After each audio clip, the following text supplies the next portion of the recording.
Romans 8:30 எவர்களை முன்குறித்தாரோ அவர்களை முன் அழைத்தும் இருக்கிறார், எவர்களை அழைத்தாரோ அவர்களை நீதிமான்கள் ஆக்கியும் இருக்கிறார், எவர்களை நீதிமான்கள் ஆக்கினாரோ அவர்களை மகிமைப்படுத்தியும் இருக்கிறார். இந்த வசனம் தான் அவங்களோட மெயின் வசனம். யாரை முன்குறித்தாங்களோ அவங்கள அழைச்சிருக்கார், யாரை அழைச்சாரோ அவங்கள பரிசுத்தமாக்கிட்டார், அதனால் அவங்கள மகிமையும் படுத்துவார். இந்த வசனத்தை எடுத்து வச்சு யார் ரட்சிக்கப்பட்டுட்டாங்களோ அவங்க கண்டிப்பாக ரட்சிப்பை விளக்க முடியாது. இந்த வசனத்தை வைத்து தான் இவங்க இந்த ரட்சிப்பை இழக்க முடியாதுங்கிற இந்த போதகத்தை விசுவாசிகளுக்கு கொடுத்து கொண்டிருக்கிறார்கள். அதனால் இந்த வசனம் எந்த ஆதாரத்தோடு அதை கூறுகின்றது என்பதையும் பவுல் ஐயா நீங்கள் இந்த வீடியோவில் விசுவாசிகளுக்கு விளக்க வேண்டும். ஏனென்றால் இதற்கு ஒரு கான்ட்ரரியாகவும் ஒரு வசனம் நமக்கு ரோமன்ஸ் 6லையும் இருக்குது. நான் அதையும் இப்போ உங்களுக்கு பவுல் ஐயா உங்களுக்கு நான் சுட்டி காட்டி விடுகிறேன். அதுக்கப்புறம் நீங்கள் எக்ஸ்பிளைன் பண்ணுங்கள். ரோமன்ஸ் 6:11 அப்படியே நீங்களும் உங்கள் பாவத்திற்கு மரித்தவர்களாகவும் நம்முடைய கர்த்தராகிய இயேசு கிறிஸ்துவுக்குள் தேவனுக்கென்று பிழைத்திருக்கிறவர்களாகவும் எண்ணிக்கொள்ளுங்கள். யாருக்கு சொல்கிறார்? விசுவாசிகளுக்கு தான் கூறிக்கொண்டு வருகிறார். ஆகையால் அடுத்த வசனம் என்ன கூறுகிறது என்றால், ஆகையால் நீங்கள் சரீர இச்சைகளின்படி பாவத்திற்கு கீழ்ப்படியத்தக்கதாக சாவுக்கேதுவான உங்கள் சரீரத்தில் பாவம் ஆளாதிருப்பதாக அப்படின்னு ஒரு கட்டளை அவர் கொடுக்கின்றார். ஆளாதிருப்பதாக, நீங்கள் பாவத்தில் நிலைத்திருந்து விடாதீர்கள் அப்படின்னு இங்கே ஒரு எச்சரிக்கையும் அவர் கொடுக்கிறார். ஆனால் நம்ம ரோமன்ஸ் 8:30 என்ன பார்த்தோம்? எவர்களை முன்குறித்தாரோ அவர்கள் அழைத்தும் இருக்கிறாருன்னு பார்த்தோம். அவர்களை அழைத்தாரோ அவர்களை நீதிமான்களையும் ஆக்கியிருக்கார், எவர்களை நீதிமான்கள் ஆக்கினாரோ அவர்களை மகிமைப்படுத்தியும் இருக்கிறார். அதை இவர் தான் மகிமைப்படுத்திட்டார். அப்படின்னா மகிமை தான் படுத்திடுவார், பரதற்கு அவர் பாவம் ஆளாதிருப்பதாக ஒரு எச்சரிப்பையும் அங்கே பவுல் கொடுக்கிறார்.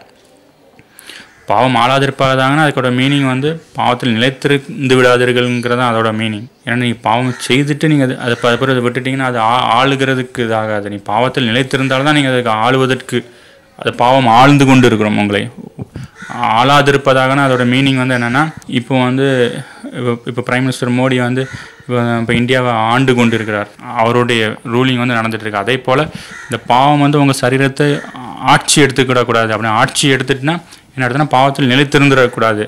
இப்போ நிலைத்திருந்திருக்கிறதுக்கும் ஒரு வழி இருக்குது, அதனால் நீங்கள் இருக்காதீங்க அப்படின்னு ஒரு எச்சரிப்பை கொடுக்குறாரு. இங்கே இந்த வசனம் இப்படி கொடுக்குறார். ஆனால் இந்த வசனம் ரோமன்ஸ் 8:30 எவர்கள் நீதிமான்களை ஆக்கிறார் அவரை மகிமைப்படுத்தியும் இருக்கிறார்ன்றது. அப்புறம் இந்த 2 வசனத்துக்கும் ஒரு கான்ட்ராரி இருக்குது. இந்த 2 வசனத்தையும் குறித்து நீங்கள் தெளிவாக எக்ஸ்பிளைன் பண்ணுங்கள். அதனால் ஏன் இந்த வசனம் இந்த 2 வசனம் இப்படி கான்ட்ராரியாக பேசுகிறது என்பதையும் நீங்கள் தெளிவாக நீங்கள் இந்த வீடியோவில் விளக்க வேண்டும். அதற்கப்புறம் இவர்கள் என்ன கூறுவார்கள் என்றால், நீங்கள் செய்ய போகும் பாவத்தையும் அவர் மன்னித்து விட்டார் என்று இவர்கள் கூறுவார்கள்னா, எல்லா பாவத்துக்கும் கிறிஸ்து மரித்து விட்டார் என்பதற்கு தான் வேத வசனத்தில் ஆதாரம் இருக்கிறது. ஆனால் எல்லா பாவத்துக்கும் நீங்கள் ரட்சிக்கப்பட்ட உடனே நீங்கள் செய்ய போகிற அத்தனை பாவத்திற்கும் மன்னித்து விட்டாருங்கிறதுக்கு வேதத்தில் ஆதாரம் கிடையாது. ஆனால் இவர்கள் எல்லா பாவத்தையும் மன்னித்து விட்டாருன்னு அவர்கள் பேசி கொண்டிருக்கிறார்கள். அதனால் இதை நீங்கள் வசன ஆதாரத்துடன் எந்த பாவங்கள்லாம் எப்படி பாவங்கள் மன்னிக்கப்படும், நீங்கள் ரட்சிக்கப்பட்ட உடனே பாவங்கள் மன்னிக்க எல்லா பாவங்களும் செய்ய போகிற எல்லா பாவங்களும் மன்னிக்கப்பட்டு என்பதற்கு வசன ஆதாரம் கிடையாது. ஆனால் நீங்கள் மன்னிப்பு கேட்டால் மன்னிப்பு உங்களுக்கு கிடைக்கும் என்றது தான் வசன ஆதாரம் இருக்குது. அதை ஐயா நீங்கள் அவர்கள் வசன ஆதாரத்துடன் இப்பொழுது விசுவாசிகளுக்கு நீங்கள் எக்ஸ்பிளைன் பண்ணுங்கள். அதாவது உங்களோட 2 கேள்வி கேட்டுள்ளேன். ஏன் இந்த ரோமன்ஸில் உள்ள இந்த 2 வசனமும் கான்ட்ரரியாக பேசுகின்றது, அப்புறம் நீங்கள் செய்ய போகும் பாவங்களுக்கும் உங்களை கடவுளை மன்னித்து விட்டார் அப்படின்னு போதிக்காங்க. இதுக்கு எதுவும் வசன ஆதாரம் இருக்கா இல்லையா? இல்லை இதுக்கு கான்ட்ரரியாக உள்ள வசன ஆதாரம் இருந்தால் நீங்கள் அதையும் இந்த வீடியோவில் எக்ஸ்பிளைன் பண்ணுங்கள். ஆகையால் விசுவாசிகளே, நாம் இப்போ பவுல் ஐயா என்ன கொடுத்து எக்ஸ்பிளனேஷன் கொடுக்க போகிறார் என்பதை நாம் பார்ப்போம். 2 விஷயத்தையும் பார்த்துலாம். முதலாவதாக ரோமர்கள் நிருபம் 6ஆம் அதிகாரத்தை எடுத்து நீங்கள் அந்த 11-12 பற்றி பேசுனீங்க. அப்படியே நீங்களும் உங்களை பாவத்துக்கு மரித்தவர்களாக நம்முடைய கர்த்தராகிய இயேசு கிறிஸ்துவுக்குள் தேவனுக்கென்று பிழைத்திருக்கிறவர்களாக எண்ணிக்கொள்ளுங்கள். இந்த உபதேசம் யாருக்காக சொல்லப்படுகிறது? யாருக்காக சொல்லப்படுகிறதுன்னா, இந்த ரோமர்கள் நிருபம் 6ஆம் அதிகாரம் 7ஆம் அதிகாரம் 5, 6, 7 என்று தனித்தனியாக அதில் பிரித்து பெரிய பெரிய சாப்டர் பற்றி ரோமர் வழியாக பரிசுத்தவான்கள் நமக்கு கற்றுக் கொடுக்கிறார். அதாவது 5ஆம் அதிகாரத்தை எடுத்து பார்த்தீங்கன்னா, நியாயப்பிரமாணத்துக்குள்ள இருக்கிறவனுக்கு 6ஆம் அதிகாரத்தை எடுத்து பார்த்தீங்கன்னா 6ஆம் அதிகாரத்தில் பார்த்தீங்கன்னா எப்படி கிறிஸ்தவத்தில் ஞானஸ்நானம் பெற்றுக்கொண்டு விசுவாச பிரமாணத்தில் நிலைத்திருக்கிறது என்பதை குறித்து இங்கே கற்றுக் கொடுக்கப்பட்டிருக்கிறது. இங்கே 3ஆம் அதிகாரத்திலிருந்து 6ஆம் வசனம் வரைக்கும், அதாவது 3ஆம் வசனத்திலிருந்து 6ஆம் வசனம் வரைக்கும் கிறிஸ்துவிடத்தில் ஞானஸ்நானம் பெற்றுக்கொள்கிறவர்களை பற்றி எழுதப்பட்டிருக்கிறது. எப்படி ஞானஸ்நானம் பெறுகிறது? இப்படித்தான் ஞானஸ்நானம் பெற்றுக்கொள்ளணுன்றதுக்கான உபதேசம் இங்கே சொல்லப்பட்டிருக்கிறது. இப்படி ஞானஸ்நானம் பெற்றவர்கள் பரிசுத்த அலங்காரத்தை கிறிஸ்துவிடத்தில் தரித்துக் கொள்ளவர்களும் மறுபடியும் பாவத்தில் விழுந்து போயிடக்கூடாது என்று நமக்கு எச்சரிக்கப்படுகிறது. ஏனென்றால் நம்முடைய பாவத்துக்காக மரித்து உயிர் தெழுந்துட்டார். இன்னொரு பலி இல்லை. ஒரு முறை பாவத்தில் விழுந்தவர்களுக்கு சரண்டரானா அவர் அந்த பாவத்திலிருந்து நாம் வெளியே வரும்படியாக அவர் தன்னை பலியாக செலுத்தினார். இன்னொரு முறை பாவம் செஞ்சுட்டு நான் பாவத்திலே இல்லை, இனிமேல் போய் அவர்கிட்ட கேட்க மாட்டேன், இன்னும் ஒரு பலி உனக்கு இல்ல, முடிஞ்சு போச்சு. இங்க தெளிவா சொல்றாரு, இந்த பரிசுத்த ஆவியினால் கிறிஸ்துவிடத்தில் ஞானஸ்நானம் பெற்றவர்கள். 2 வசனத்தை மட்டும் வாசிச்சு காமிக்கிறேன். அதனால் அவருடைய மரணத்தின் சாயலில் நாம் இணைக்கப்பட்டவர்களானால் அவர் உயிர்த்தெழுதலின் சாயலில் இணைக்கப்பட்டிருப்போம். நாம் இனி பாவத்துக்கு ஊழியம் செய்யாதபடிக்கு பாவ சரீரம் ஒளிந்து போகும் பொருட்டாக நம்முடைய பழைய மனுஷன் அவரோடு கூட சிலுவையில் அறையப்பட்டது என்று அறிந்திருக்கிறோம். மரித்தவன் பாவத்துக்கு நீங்கி விடுதலையாக்கப்பட்டிருக்கிறானே. அப்படியானால் இங்கே தெளிவாக சொல்லப்பட்டிருக்கிறது, நாம் கிறிஸ்துவுக்குள் மரித்தவர்களாக இருந்தால் பாவத்தை விட்டு நீங்கினவர்களாக இருப்போம் என்று சொல்கிறார். பாவத்தை விட்டு நீங்குதல் என்பது கிறிஸ்துவுக்குள் மரித்து மறுபடியும் அவரோடு கூட உயிரோடு எழுந்திருக்கிறதுக்கு சமமான ஒரு காரியமா இருக்கிறது. அப்படி எழுகிறவர்களுக்கு இந்த சப்ஜெக்ட் ரொம்ப டீப்பா, இட் டேக்ஸ் மோர் டைம். ஷார்ட்டா சொல்றேன், அவர் மரித்தது பாவத்துக்கென்று, யாருடைய பாவத்துக்கென்று? என்னுடைய பாவத்துக்கென்று ஒரு தரம் மரித்தார். அவர் பிழைத்திருக்கிறது என்றது அவருடைய மகிமைக்கென்று பிழைத்திருக்கின்றார். அப்படியே நானும் என்னை பாவத்துக்கு மரித்தவனாகவும் நம்முடைய கர்த்தராகிய இயேசு கிறிஸ்துவாகிய கர்த்தருக்குள் பிழைத்திருக்கிறவனாகவும் எண்ணிக்கொள்ள வேண்டும். ஆகையால் இப்படி எண்ணிக்கொள்ளுகிறவர்கள் தங்கள் சரீர இச்சைகளின்படி பாவத்துக்கு கீழ்ப்படியத்தக்கதாக சாவுக்கு ஏதுவான உங்கள் சரீரத்தில் பாவம் ஆளாதிருப்பதாக என்று எழுதப்பட்டதற்கு காரணமே, இப்படிப்பட்ட பரிசுத்த அலங்காரத்தை தரித்தவர்கள் மேலும் பாவம் தன் அதிகாரத்தை செலுத்தும் பலம் உள்ளதா இருக்கிறது என்கிறதுனாலே கர்த்தர் அப்படி வச்சிருக்கிறார். இரண்டாவதாக, நீங்கள் உங்கள் அவயங்களை அநீதியின் ஆயுதங்களாக பாவத்துக்கு ஒப்புக்கொடாமல் உங்களை மரித்தோரிலிருந்து பிழைத்திருக்கிறவர்களாக கிறிஸ்துவுக்கு ஒப்பு கொடுத்து உங்களை அவயங்களை நீதிக்குரிய ஆயுதமாக தேவனுக்கு ஒப்புக் கொடுங்கள் என்றார். ஆனால் இன்றைக்கு என்ன நடந்து கொண்டிருக்கிறதுனா, இவர்கள் தங்கள் அவயங்களை, அதாவது தங்கள் இருதயத்தின் தன் வாயையும் அநீதியின் ஆயுதங்களாக கிறிஸ்துவின் உபதேசத்திற்கு மாறாக, அதாவது நல்லா கவனிங்க, அநீதியின் ஆயுதம் என்பது கிறிஸ்துவின் உபதேசத்திற்கு விரோதமானது. கடைசி வரை நிலைத்திருக்கிறவனே ரட்சிக்கப்படுவான் என்று அவர் சொல்லுவார். கடைசி வரை நிலைத்திருக்க வேண்டியதில்லை, ஒரு முறை விசுவாசித்தால் போதும் என்று சொல்வார்கள். இதுதான் தங்கள் சரீரத்தை அநீதியின் ஆயுதமாக பாவத்துக்கு ஒப்பு கொடுத்தல் என்று இங்கே சொல்லப்பட்டிருக்கிறது. நீங்கள் நியாய பிரமாணத்துக்கு கீழ்ப்பட்டிராமல் சர்வவல்ல மகிமையின் கர்த்தராகிய கிறிஸ்துவுக்கு கீழ்ப்பட்டிருக்கிறபடியா பாவம் உங்களை மேற்கொள்ள மாட்டாது என்று இங்கே தெளிவும் தீர்க்கமாக அறிக்கப்பட்டிருக்கிறது. நாம் கிறிஸ்துவுக்கு உட்பட்டவர்களாக இருந்தோமானால் அவர் எப்படி அனுதினமும் அதிகாலையில் ஜபத்துக்கு தன்னை ஆயத்தப்படுத்தினாரோ அப்படியே நாமும் அவருடைய சமூகத்தில் அமர்ந்து அவர் சமூகத்தில் நாம் மன்னிப்பை கேட்டு நாம் நம்மை அனுதினமும் சுத்திகரித்துக் கொள்கிறவர்களாக இருப்போம். நம்மிடத்தில் பாவம் இல்லை என்று நம்முடைய வாயையும் நம்முடைய சிந்தையும் அநீதியின் ஆயுதமாக பாவத்துக்கு ஒப்பு கொடுக்க மாட்டோம். இங்கே மாம்சத்தில் இருக்கிற எல்லா மனுஷனும் பொய்யன் என்று கர்த்தர் சொல்கிறார். எனக்கு முன் வந்த எல்லாரும் கள்ளரும் கொள்ளையனும் என்று சொல்கிறார். இங்கே சில மனிதர்கள் தங்களை பரிசுத்தவான்கள் என்று சொல்லிக் கொள்கிறார்கள். தேவன் ஒருவரே பரிசுத்தர், எல்லா மனுஷனும் பொய்யன். பொய்யனிடத்தில் பாவம் உண்டு, தன்னிடத்தில் பாவம் இல்லை என்று சொல்கிறவன் கர்த்தரை குற்றப்படுத்துகிறவனாக இருக்கிறான். இவர்களோ தங்கள் வாயையும் தங்கள் சரீரத்தையும் எல்லாவற்றையும் அநீதியின் ஆயுதங்களாக ஒப்பு கொடுத்து பாவத்துக்குள்ளானது மட்டுமின்றி இவர்களுக்கு செவி கொடுக்கிறவர்களை அவர்களிலும் கேடுள்ள பாவத்துக்கு தள்ளுகிறவர்களாக இருக்கிறார்கள் என்று ரோமர் எழுதின நிருபம் 6ஆம் அதிகாரம் சொல்கிறது. அடுத்து 8ஆம் அதிகாரத்தை எடுத்து பார்ப்போம். 8ஆம் அதிகாரத்துல இங்கே சில விஷயங்கள் ஆணித்தரமாக சொல்லப்பட்டிருக்கிறது. 8:30 அதுதான் இவங்களோட மெயின் கோர் வசனம். இந்த வசனம் எந்த அர்த்தத்தோட அவர் சொல்லுது, இவங்க அந்த வசனத்தை தவறா எடுத்து வச்சுக்கிட்டாங்க.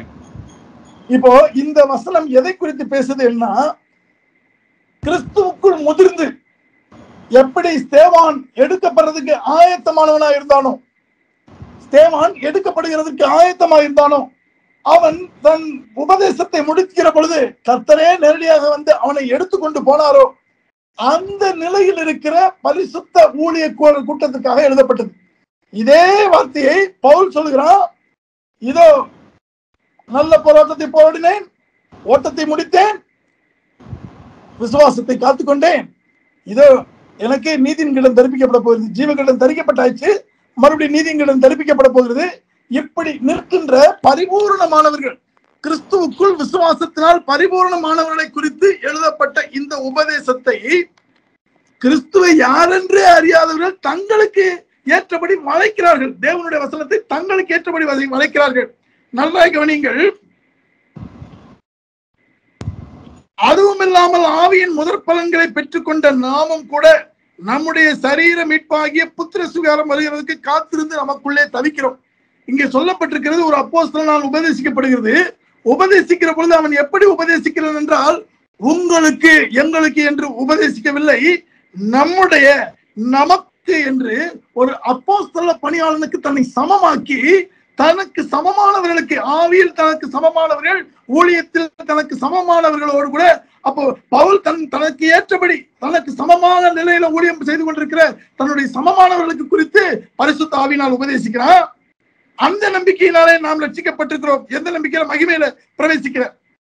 காணப்படுகிறது நம்புகிறது நம்பிக்கை அல்ல. ஒருவன் தான் காண்கிறதை நம்ப வேண்டியது என்ன? நாம் காணானதை நம்பினோமானால் அது வருகிறதற்கு பொறுமையோட காத்திருப்போம்.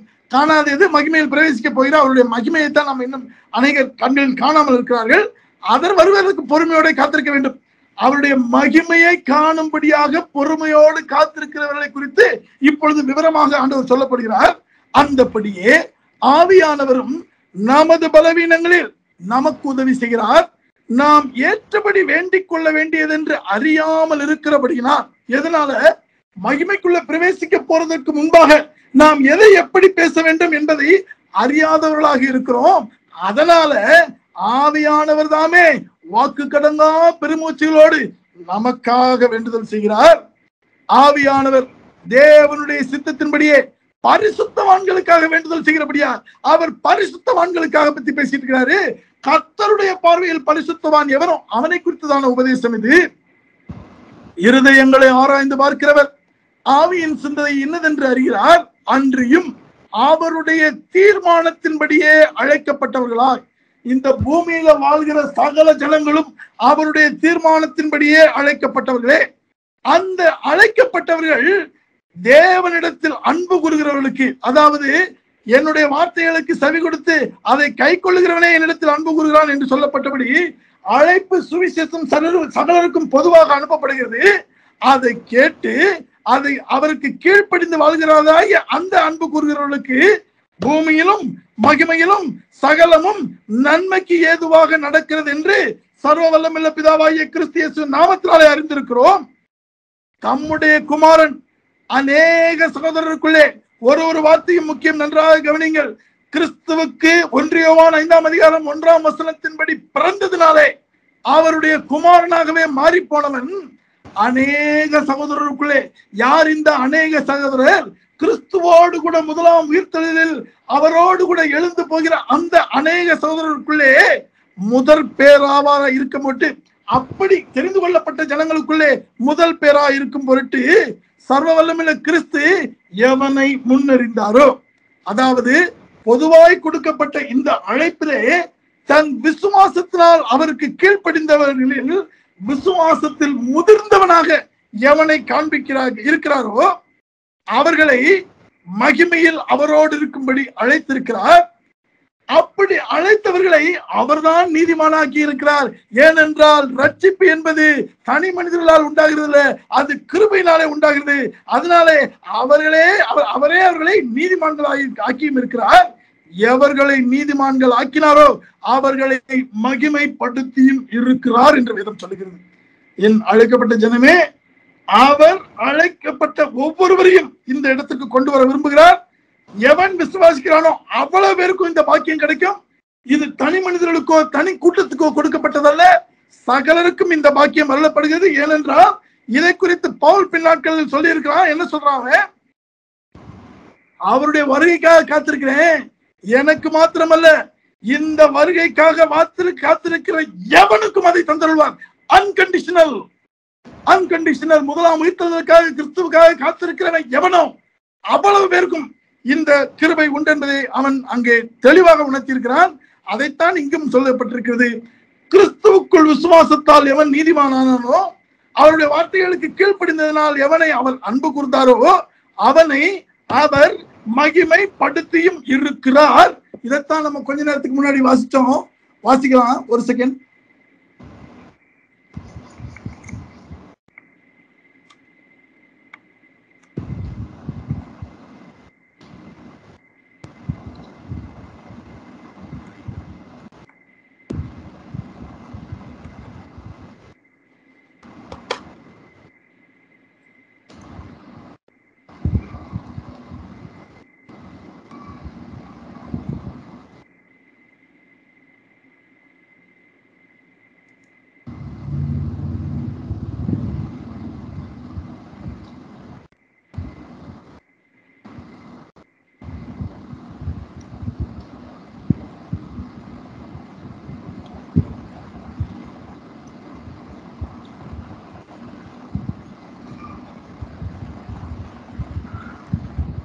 எபேசியர் 2ஆம் அதிகாரம். கிறிஸ்து இயேசுவுக்குள் நம்மை அவரோட கூட எழுப்பி உன்னதங்களிலே அவரோடு கூட உட்காரவும் செய்தார். இனி செய்ய போறார்ல, செய்தார். இந்த நிலை எவனுக்கு உள்ளதோ, எவன் இப்பொழுது உயிரோடு இருக்கிற பொழுதே கிறிஸ்துவோடு கூட மகிமைக்குள் பிரவேசித்து அவரோடு கூட சிங்காசனத்தில் உட்கார்ந்து இருக்கிறானோ அவனை குறித்து இங்கே சொல்லப்பட்டிருக்கிறது. அவர்களை மகிமைப்படுத்தியும் இருக்கிறார். இந்த மகிமைப்பட்டவர்கள் யாருன்னு 28ஆம் அதிகாரம் அன்றியும் அவருடைய தீர்மானத்தின்படி, அதாவது ரோமர் 8:28 சொல்லுகிறது, அன்றியும் அவருடைய தீர்மானத்தின்படி அழைக்கப்பட்டவர்களாய். அவருடைய தீர்மானம் சகலத்தையும் அழைக்கிறது. எல்லாருக்கும் சுவிசேஷம் பொதுவாக கொடுக்கப்பட்டது. இதில் யாரெல்லாம் விசுவாசத்தினாலே அவர்களுக்கு கீழ்ப்படிந்திருந்தார்களோ அவர் இருதயத்தை பார்க்கிற பொழுது அவருடைய இருதயத்தின் பார்வையில் எவன் தேறினவனாக இருக்கிறானோ அவன் நீதிமானாக்கப்பட்டான் என்று எழுதப்பட்டதுபடி இங்கே உன்னதங்களில் அவரோடு கூட எபேசியரில் சொன்னபடி உட்கார செய்தவன் எவனோ அவ்வளவு பேருக்கும் இந்த வசனம் பொருந்தும். இது தனி மனிதர்களுக்கோ இல்லை நாங்கள் விசுவாசிட்டோம், நாங்க சர்ச்சுக்குள்ள வந்துட்டோம், நாங்க ஒரு உபதேசத்துக்குள்ள வந்துட்டோம், அதனால இந்த இடத்துக்குள்ள போயிட்டோம் என்று சொல்வதற்கு முற்றிலும் பொருந்தாதது. ஏனென்றால் 28ஆம் வசனம் தெளிவாக சொல்லுகிறது, தேவனிடத்தில் அன்பு கூறுகிறவர்களுக்கு சகலமும் நன்மைக்கு ஏதுவாக நடக்கிறது என்று அறிந்திருக்கிறோம். தேவனிடத்தில் அன்பு கூறுதல் என்றால் அவருடைய வார்த்தைகளுக்கு கீழ்ப்படிதலை என்று 1 யோவான் 5ஆம் அதிகாரம் 3ஆம் வசனம் சொல்லுகிறது. அதே மாதிரி அப்படி அன்பு கூறுகிறவர்கள் தான் இந்த மகிமைப்படுத்தப்பட்டவர்கள் என்று கர்த்தர் சொல்கிறார். இந்த மகிமைப்படுத்தப்பட்டவர்கள் தான் எபேசியர் 2ஆம் அதிகாரத்துல சிங்காசனத்தில் அவரோடு கூட இப்ப உயிரோடு இருக்கிறவன், உயிரோடு பூமியில் இருக்கும் பொழுது சிங்காசனத்தோடு உட்கார்ந்து இருக்கிறவன் சொல்லப்பட்டிருக்குது. இதை வேறெந்த மனிதர்களும் தங்களுக்கு என்று சொந்தம் கொண்டாட முடியாது. யாருக்கும் இது தனிப்பட்டவர்களுக்கு உரியதல்ல, அழைக்கப்பட்ட சகலருக்கும் இது உரியது. யாரு வேணாலும் எந்த நிலையிலும் கர்த்தரிடத்தில் இப்படி அன்பு கூர்ந்து அவருடைய சமூகத்தில் பிரவேசிக்கலாம். அவரால் உன்னதங்களில் உட்கார செய்யப்படலாம். அவரால் நீதிமானாக்கப்பட்டு மகிமைக்குள் கொண்டு செலுத்தப்படலாம். இது தனி மனிதர்களுக்குரியதல்ல, சகலருக்கும் உரியது, சகலருக்கும் பொதுவானது. இது கிறிஸ்துவிடத்தில் தங்கள் பாவங்களை அறிக்கையிட்டு மன்னிப்பை பெற்றுக்கொண்டு அவர் பாதத்தில் அமர்ந்து அவருக்கு விசுவாசத்தினால் அவருக்கு பிறந்து அவரோடு கூட வளர்ந்து அநேக வளர்ச்சியை கண்டடைகிறவர்களாக நாம் இருப்போமானால் நாம் இந்த வசனத்தை நோக்கி போகலாம். ஒரு சின்ன எக்ஸாம்பிளுக்காக சொல்றேன். தங்களை யாரென்றே தெரியாதவர்கள், விசேஷமாய் கிறிஸ்துவுக்குள் தங்களை யாரென்றே தெரியாதவர்கள் தங்களை உபதேசம் பண்ணுகிறதற்கு ஆயத்தமானவர்களாக மாறி போனார்கள். நீ கிறிஸ்துவுக்குள் புறஜாதிகனாக இருக்கிறாயா, இல்லை அழைக்கப்பட்டவனாக இருக்கிறாயா, இல்லை மனம் திரும்பினவனாக இருக்கிறாயா, இல்லை விசுவாசியாக இருக்கிறாயா, இல்லை சீசனாக இருக்கிறாயா, நீ கர்த்தருடைய வீடா இருக்கின்றாயா, கர்த்தருடைய ஆலயமா இருக்கின்றாயா, கர்த்தர் இப்படி எல்லாமே நீ மறுரூபமாக இருந்தாலும் கிறிஸ்து உன்னை ஏற்றுக்கொண்டாரா? நீ கர்த்தருடைய சபை நிலைகளாகிய 5 சபை நிலைகள் புதிய உடன்படிக்கையில் வெளிப்படுத்தின விசேஷத்துக்கு முன்பாக இருக்கிற 5 சபை நிலையாகவே நீ மாறி போய் விட்டாயா? நீ கர்த்தருடைய சுவிசேஷனா, ஊழியக்காரனா, சிநேகிதனா, சகோதரனா, முன்குறிக்கப்பட்டவனா, அழைக்கப்பட்டவனா, நீதிமகனாக்கப்பட்டவனா, கர்த்தருடைய சொந்த குமாரனா, கிறிஸ்துவுக்குள் தேறினவனா, அவருடைய சுதந்திரமாகும்படியாக தெரிந்து கொள்ளப்பட்டவனா? நீ அழைக்கப்பட்டவனுக்கு பிரசங்கியாகவும் அப்போஸ்தலனாகவும் புறஜாதிகளுக்கு போதகனாகவும் மறுரூபமானவனா? கர்த்தருடைய வழியுமாய் இருக்கிற வாசலும் வழியுமாய் இருக்கிற மகிமையின் கிறிஸ்துவின் ஆடுகளை அவரிடத்தில் கொண்டு சேர்க்கும் மேய்ப்பனாக இருக்கிறாயா? நீ தீர்க்க தரிசனத்தின் ஆவிய உடையவனாக இருக்கிறாயா? மகிமையின் கிறிஸ்துவுக்கு என்று சபை கூட்டு மூப்பனா இருக்கிறாயா? கர்த்தரின் அப்போஸ்தலனாகவே மறுரூபமாக்கப்பட்டு விட்டாயா? இல்லை வெளிப்படுத்தின விசேஷத்தில் காட்டப்பட்டிருக்கிற 7 சபையும் அதன் தூதனமாக மறுரூபமாக்கப்பட்டவனாக இருக்கிறாயா? நீ யார் என்றே கிறிஸ்துவுக்குள் தெரியாமல், தன்னை கிறிஸ்துவுக்குள் யார் என்றே தெரியாமல் தன்னை போதிக்கின்றவனாக கற்பனை செய்து கொள்கிற கயவாளிப்பார்கள், அவர்கள் சத்தியத்தை துளியும் அறியாதவர்கள், ஒருபோதும் கிறிஸ்துவத்தில் வேதத்தை கற்றுக்கொள்ளாதவர்கள், கர்த்தருக்கு விரோதமான யுத்தத்தை தங்களுடைய பெரும்பான்மையான கூட்டத்தினாலே ஜெயிக்க முடியும் என்று அவர்கள் நம்பிக்கொண்டிருக்கிறார்கள். ஏனென்றால் அந்தி கிறிஸ்துவின் ஊழியக்காரர்கள் ஏற்கனவே பெரும் கூட்டத்தை வைத்திருக்கிறார்கள். அந்த கூட்டத்தை போல இவர்களும் தங்களுக்கு என்று ஒரு கூட்டத்தை சேர்த்து வஞ்சித்து குளியல் தள்ளு அவர்களால் ஒருபோதும் கிறிஸ்துவுக்குள் ஜெயிக்க முடியாது என்பதை உங்களுக்கு நான் கிறிஸ்துவுக்குள் தெரிவித்துக் கொள்கிறேன். இவர்கள் முற்றிலுமாக கர்த்தருடைய வார்த்தைகள் விசுவாசிகளுக்கு கொடுக்கப்பட்ட சகலத்தையும் தங்களுக்கு சொந்தமாக்கி, நாங்கள் தான் இது, நீங்கள் அல்ல என்று மற்றவர்களை குற்றப்படுத்துகிறவர்களாக இருக்கிறார்கள். இங்கே ரோமர் எழுதின 8ஆம் அதிகாரத்தில் சொல்லப்பட்டிருக்கிற வசனம் 28ஆம் வசனத்தின்படி அவருடைய தீர்மானம் சகலரையும் மீட்டு ரட்சிப்பதே. அவர்களுக்கென்றே இது கொடுக்கப்பட்டது. விசுவாசிக்கிற எவனுக்கும் இது கொடும்.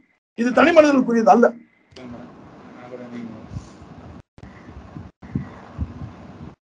இதை சர்வவல்லமையுள்ள நாமமா கர்த்தராகிய இயேசு கிறிஸ்து நாமத்தினாலே இதற்கு விரோதமாக போதிக்கிற எல்லாருக்கும், இதை இந்த விரோதமான போதனைகளை கேட்கிற எல்லாருக்கும் சொல்லிக் கொள்கிறேன். ஆமென்.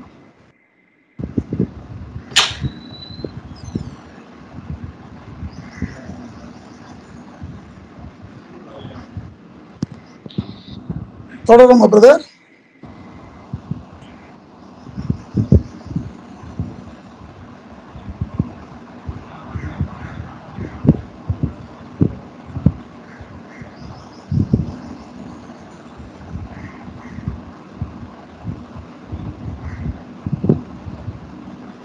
அடுத்த கொஸ்டின் எது இருக்குதா?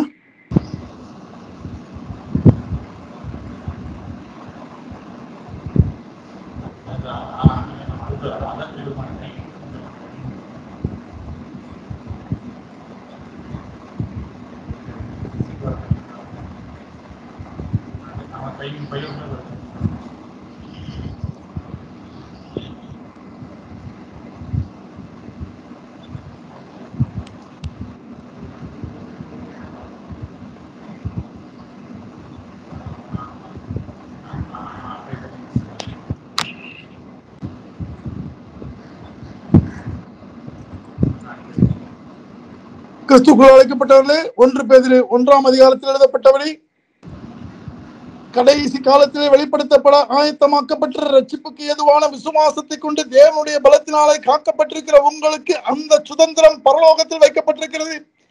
ரட்சிப்பின் நிறைவு பரலோகத்தில் இருக்கிறது, அது பூமியில் இல்லை. நீங்கள் பூமியில் இருக்கிற காலத்திலே நீங்கள் ரட்சிக்கப்பட்டதாக யாராவது உங்களை வஞ்சித்தால் அவர்களிடத்தில் எச்சரிக்கையாயிருங்கள். மாம்சத்தில் உயிரோடு எழுப்பப்படுதலும் கர்த்தருக்குள் திரும்புகிறதையும் அவர் ரட்சிப்பு என்றே சொல்லுகிறார். ஆனால் அவைகள் ரட்சிப்பின் ஆரம்பம், அதன் நிறைவோ பரலோகத்தில் இருக்கிறது. உங்கள் நோக்கமும் ஓட்டமும் மகிமையில் பிரவேசிக்கிறதாகிய அந்த ரட்சிப்பை நோக்கிதான் இருக்கட்டும். அற்ப மனிதர்களின் தூண்டுதல்களுக்குள்ளே விழுந்து போகாது இருக்கும்படியாக கர்த்தராகிய இயேசு கிறிஸ்துவின் நாமத்தினாலே அழைக்கப்பட்ட உங்களை எச்சரிக்கிறேன். கிறிஸ்துவ நாமத்துக்கு மகிமை உண்டாவதாக. ஆமென்.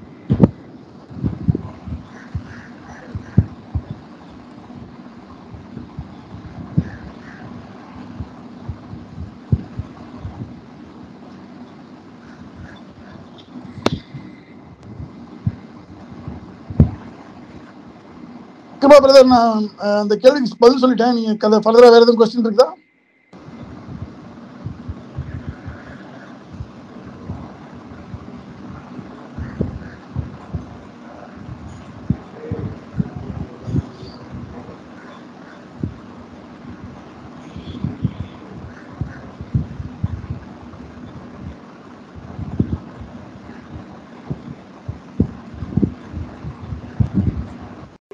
பாவம் என்பது ரட்சிப்புக்குள் பிரவேசித்தவர்களுக்கு, அதாவது ரட்சிப்பின் ஆரம்பத்தில் உள்ள வந்தவர்களுக்குள்ளே பரிசுத்த ஆவியானவர் வாசமா இருக்கிறபடினாலே அவைகள் வருகிற பொழுதே அவர்களுக்கு முன்பாக சர்வ வல்லவரால் காண்பிக்கப்படும். இது நடக்க போகுது என்பதை, அதாவது உங்கள் கண்களும் உங்கள் இருதயமும் உங்கள் சிந்தையும் செய்யும் கிறிஸ்துவுக்கு அல்லாதவைகளை, கிறிஸ்துவுக்கு விரோதமானவைகளை எல்லாவற்றையும் அவர் நமக்கு உணர்த்துவார்.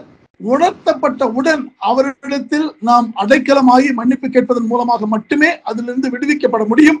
ஏனென்றால் இவைகள் மன்னிக்கப்படுகிற பாவமாக இருக்கிறது. மன்னிக்கப்பட முடியாத ஒரு பாவம் இருக்கிறது. அதன் பாவத்தின் 2 வகையில முதலாவது பார்த்தோம்னா ரோமர் 14:23 படி கர்த்தராகிய கிறிஸ்துவின் மேல் வைக்கிற விசுவாசத்தினாலே உங்களுக்குள் வராத யாவும் பாவமே. விசுவாசத்தினால் அன்றி உங்களிடத்தில் எது இருக்கிறதோ அவைகள் எல்லாமே பாவம் தான் என்று சர்வ வல்லமையுள்ள கர்த்தராகிய கிறிஸ்து சொல்கிறார். இந்த பாவத்தை நீங்கள் தன்னை அறியாமலோ சூழ்நிலைகளினாலேயோ ஏற்பட்டிருக்குமானால் அதை தவிர்த்து கர்த்தரிடத்தில் நீங்கள் ஒப்புரவாகி அதிலிருந்து வெளியேறி இனி ஒருபோதும் அதை செய்யாமல் இருப்பதற்கு கர்த்தரிடத்தில் ஒப்பு கொடுப்போமானால் மட்டும்தான் அந்த பாவத்திலிருந்து விடுதலை செய்யப்படும். ஓகே, மன்னிப்பு கேட்கிறதை குறித்து, மன்னிக்கப்படுகிறதற்கான வழிகளை குறித்து சொல்லலாம். இப்படி நீங்க டைரக்டா அதற்கான அந்த ஓமையின் உபதேசம் அதை குறித்து கிறிஸ்து என்ன சொல்றாருன்றதை பத்தி உங்களுக்கு சொல்றேன். நீங்க கரெக்டா அதை எடிட் பண்ணி மேட்ச் பண்ணிக்கங்க. பாவ மன்னிப்புக்கு அடிப்படை ரத்தம் சிந்துதல் என்று பழைய உடன்படிக்கையும் புதிய உடன்படிக்கையும் சொல்கிறது. இந்த பாவ மன்னிப்புக்கு என்று பழைய உடன்படிக்கையில் ஜலத்தினால் உண்டான ஞானஸ்தானம் கொடுக்கப்பட்டது. யோவான் ஸ்நானம் வரைக்கும் அது தொடர்ந்தது. இங்கே லூக்கா 24:47 படி அன்றைய மனம் திரும்புதலும் பாவ மன்னிப்பும் எருசலேம் தொடங்கி சகல தேசத்தாருக்கும் அவருடைய நாமத்தினாலே, அதாவது இயேசு கிறிஸ்துவின் நாமத்தினாலே சுவிசேஷம் பிரசங்கிக்கப்பட வேண்டியது அவசியமாக இருக்கிறது என்று வேதம் சொல்கிறது. பாவ மன்னிப்பு ஒருவன் பெற்றுக்கொள்ள வேண்டுமானால் அவன் ரத்தத்தினாலே சுத்திகரிக்கப்பட வேண்டும். அப்படி ரத்தத்தினால் சுத்திகரிக்கப்பட வேண்டுமானால் புதிய உடன்படிக்கையில் இருக்க வார்த்தையினால் ரத்தத்தினால் நாம் ஒவ்வொருவரும் சுத்திகரிக்கப்பட வேண்டும். இன்னதை பாவம் என்று நாம் உணர்ந்து கொள்ளும்படியாக வேதம் நமக்கு சொல்லிக் கொடுத்து விட்டுச்சு. அதாவது விசுவாசத்தினால் வராத யாவும் பாவமே. அந்த எல்லா பாவத்தையும் கிறிஸ்துவிடத்தில் அறிக்கையிடுதலே அந்த ரத்தத்தினால் கழுவப்படுதல். இந்த 2 சம்பவமும் ஒன்றாக நடக்காவிட்டால் பாவ மன்னிப்பை அவர்கள் பெற்றுக்கொள்ள முடியாது என்று வேதம் சொல்கிறது. விசேஷமாக அப்போஸ்தலர் நடவடிக்கைகள் 2ஆம் அதிகாரம் 38ஆம் வசனம், பேதுரு அவர்களை நோக்கி, நீங்கள் மனம் திரும்பி ஒவ்வொருவரும் பாவ மன்னிப்புக்கென்று இயேசு கிறிஸ்துவின் நாமத்தினாலே ஞானஸ்நானம் பெற்றுக் கொள்ளுங்கள், அப்பொழுது பரிசுத்த ஆவியின் வரத்தை பெறுவீர்கள். இங்கே சொல்லப்பட்டிருக்கிறது என்னவென்றால், ஒருவனுக்கு பாவ மன்னிப்பு வேண்டும் என்றால், பெற்றுக்கொள்ள வேண்டும் என்றால் கர்த்தரிடத்தினால் பரிசுத்த ஆவியினாலே ஞானஸ்நானம் பெற்றுக்கொள்ள வேண்டும். அந்த ஞானஸ்நானம் பெற்றுக்கொள்வதற்கான வழிமுறைகளை நம்ம ஏற்கனவே அநேக செய்திகளை சொல்லியிருக்கோம். அவைகள் மூலமாகத்தான் பெற்றுக்கொள்ள முடியும். கர்த்தரிடத்தில் அறிக்கையிட்டு அதை விட்டு விலகாமல் மன்னிப்பு அருளப்படுவதில்லை. தங்களுக்கு தாங்களை அவர்கிட்டையும் இவர்கிட்டையும் தனி மனிதர்களிடத்தில் ஒப்புக் கொடுக்கிறது மூலமாக, அறிக்கையிடுகிறது மூலமாக பாவ மன்னிப்பு உண்டாகாது. ஏனென்றால் சகோதரரே, அப்போஸ்தலர் 13:38 சொல்லுது, கிறிஸ்து மூலமாய் உங்களுக்கு பாவ மன்னிப்பு உண்டாகப்படுகிறது என்று அறிவிக்கப்பட்டிருக்கிறது. கிறிஸ்துவை அன்றி வேறொரு வழியே இல்லை.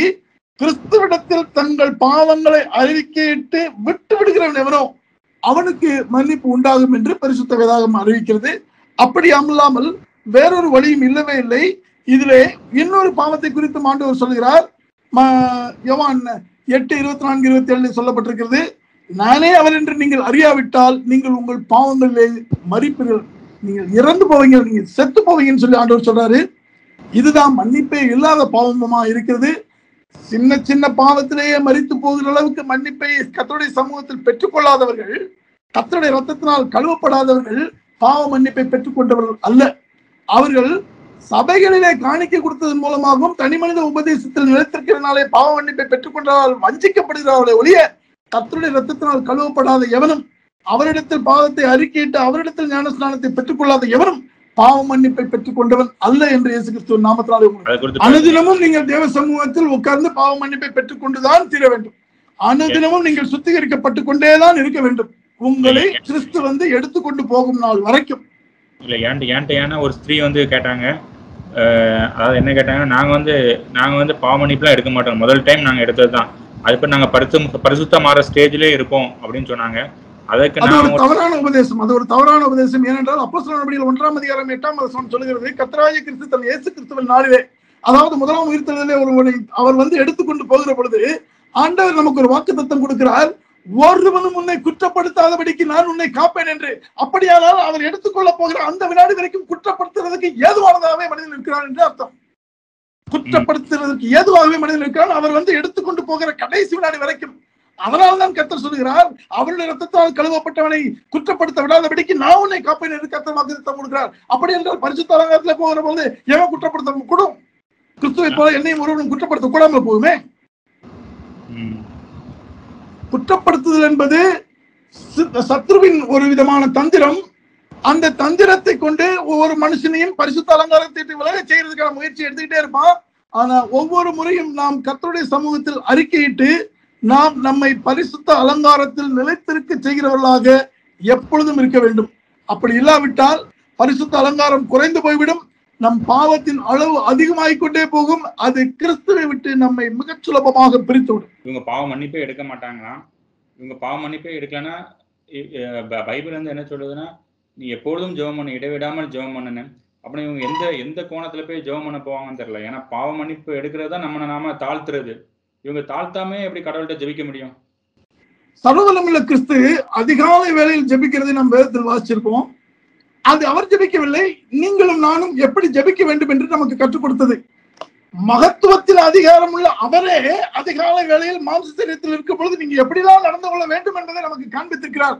அதிகாலையில் கர்த்தருடைய சமூகத்தில் அமர்ந்து அவருக்கு சத்தத்துக்கு செவி கொடுத்து அவரிடத்தில் நம்மை ஒப்பு கொடுத்து அவர் ரத்தத்தினால் நம்மை சுத்திகரித்து பரிசுத்த அலங்காரத்தை அனுதினமும் கிறிஸ்தவத்தில் பெற்றுக் கொள்ளாவிட்டால் அவர்கள் கிறிஸ்தவர்களே அல்ல. அவர்களிடத்தில் கிறிஸ்துவின் ஆவி இருக்காது. அதான் பிரதர், ஜெபிக்கும் போதே நம்ம இன்னைக்கு செஞ்ச பாவங்களை மன்னிப்பு கேட்டுட்டு நம்ம ஜெபமே ஆரம்பிக்க முடியும். ஏன்னா நம்ம வந்து நம்ம வாயில வீணான வார்த்தைகளை பேசியிருப்போம், இல்ல பக்கத்து யாரையா குறை சொல்லியிருப்போம், இல்ல ஏதாவது நம்மளே அறியாம வந்து பாவம் செஞ்சுக்கிட்டு தான் இருக்கோம். நம்ம டைமை வேஸ்ட் பண்றதே பாவம் தான். கண்டிப்பா. அப்படிங்கும்போது நீங்க எப்போ நம்ம ஜெபிக்கும் போதுமே நம்ம எங்களுடைய குற்றங்களை மன்னியும். அதான் இயேசு கிறிஸ்துவோட லார்ட்ஸ் பிரேயரை நமக்கு கற்றுக் கொடுக்கு. கண்டிப்பா லார்ட்ஸ் பிரேயர் என்ன கற்றுக் கொடுக்குது? பிறருடைய பாவங்களை மன்னித்தது போல என்னுடைய பாவங்களையும் மன்னியும் தான் கற்றுக் கொடுக்கு. அப்படி இவங்க வந்து மன்னிப்பு எடுக்காம இருக்காங்கன்னா இவங்க லார்ட்ஸ் பிரேயரே வந்து அவமாக்குற மாதிரிலாம் இருக்கு. நிச்சயமா அவங்க எபிரேயர்கள் நிருபம் 3ஆம் அதிகாரம் 17, 18, 19 வசனங்களை நாம் பார்க்கலாம். மேலும் அவர் 40 வருஷமாய் யாரை ஆலோசித்தார்? பாவம் செய்தவர்களை அல்லவோ. அவர்களுடைய சவங்கள் வனாந்திரங்களில் விழுந்து போயிற்றே, பின்னும் என்னுடைய இளைப்பாறுதலில் பிரவேசிப்பதில்லை என்று அவர் யாரை குறித்து ஆணையிட்டார்? கீழ்ப்படியாதவர்களை அல்லவோ. அதனால் அவ்விசுவாசத்தினாலே அவர்கள் பிரவேசிக்க கூடாமற் போனார்கள் என்று பார்க்கிறோம். இங்கே 3 விஷயங்களை ஆண்டவர் மிக தெளிவாக வரிசைப்படுத்தி காண்பிக்கிறார். யார் பாவம் செய்தவர்கள் என்றால் கிறிஸ்துவுக்கு கீழ்ப்படியாதவர்கள். யார் கீழ்ப்படியாதவர்கள் என்றால் அவ்விசுவாசத்தினால் உள்ளவர்கள் கீழ்ப்படியாதவர்கள். அப்படியானால் விசுவாசிக்கிறவன் தான் கீழ்ப்படிந்தவன் தான் பாவத்தை விட்டு விலகிறவன்.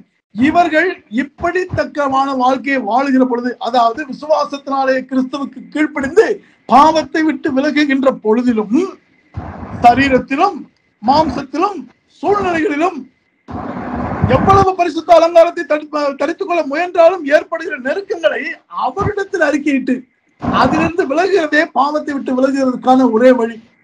அவரிடத்தில் அறிக்கையிடாமல் தன் பாவத்தை மறைக்கிறவன் வாழ்வடைவதில்லை என்று வேதம் நமக்கு சொல்கிறது.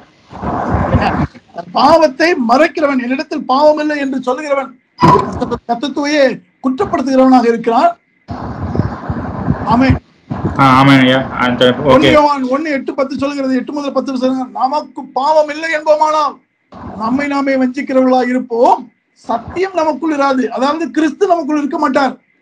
நம்முடைய பாவங்களை நாம் அறிக்கையிட்டால் பாவங்களை நமக்கு மன்னித்து எல்லா அநியாயத்தையும் நீக்கி நம்மை சுத்திகரிக்கிறதற்கு அவர் உண்மையும் நீதியும் உள்ளவராக இருக்கிறார். நாம் பாவம் செய்யவில்லை என்போமானால் நாம் சர்வ வல்லவராகிய கிறிஸ்துவையே பொய்யராக்குகிறவர்களாக இருப்போம். அவருடைய வார்த்தை நமக்குள் இராது என்பது 1 யோவான் 1ஆம் அதிகாரம் 8 முதல் 10 வசனங்களில் சொல்லப்பட்டிருக்கிறது. இப்படி நான் பிரசங்கித்த பிரகாரமாய் அதை கைக்கொண்டிருந்தால் தான் ரட்சிக்கப்படுவீர்கள். மற்றபடி உங்கள் விசுவாசமே விருதாவாய் போகும் என்று கர்த்தர் சொல்கிறார். நாம் நம்முடைய பாவங்களை கிறிஸ்துவிடத்தில் அறிக்கையிட்டால் அவர் நமக்கு மன்னித்து எல்லா அநியாயத்தையும் நீக்கி நம்மை சுத்திகரிக்கிறதற்கு அவர் உண்மையும் நீதியும் உள்ளவராக இருக்கிறார். நாம் உண்மையும் நீதியும் உள்ளவர்கள் அல்ல, அவர் ஒருவரே உண்மையும் நீதியும் உள்ளவர். அவரிடத்தில் நாம் நம்முடைய பாவங்களை அறிக்கையிட்டால் இவைகள் நமக்கு கிடைக்கும். நான் பாவ மன்னிப்பை கேட்க மாட்டேன், ஐ எம் பர்ஃபெக்ட் அப்படின்னாங்கன்னா இந்த மகத்துவத்துக்கான உபதேசத்துக்கு தங்களை மேலானவர்களாக அவர்கள் காண்பிக்க விரும்புகிறார்கள். கிறிஸ்துவிடத்தில் என்னிடத்தில் பாவம் இல்லை என்று சொல்லுகிறவர்களாக இருக்கிறார்கள். அவர்கள் கிறிஸ்துவுக்கு தன்னை சமமாக்குகிறார்கள். இது சாத்தானின் உபதேசம். அவன்தான் தன்னை கிறிஸ்துவுக்கு சமப்படுத்தினால் அவனை தொடர்கிறவர்களும் அவனை போலவே தன்னை கிறிஸ்துவுக்கு சமமாக பாவம் இல்லாதவர்களாக காண்பிக்க விரும்புகிறார்கள். இது வஞ்சிக்கப்பட்ட உபதேசம். இதிலிருந்து அவர்களை விலகும்படியாக கர்த்தராகிய இயேசு கிறிஸ்துவின் நாமத்தினாலே அழைக்கிறேன்.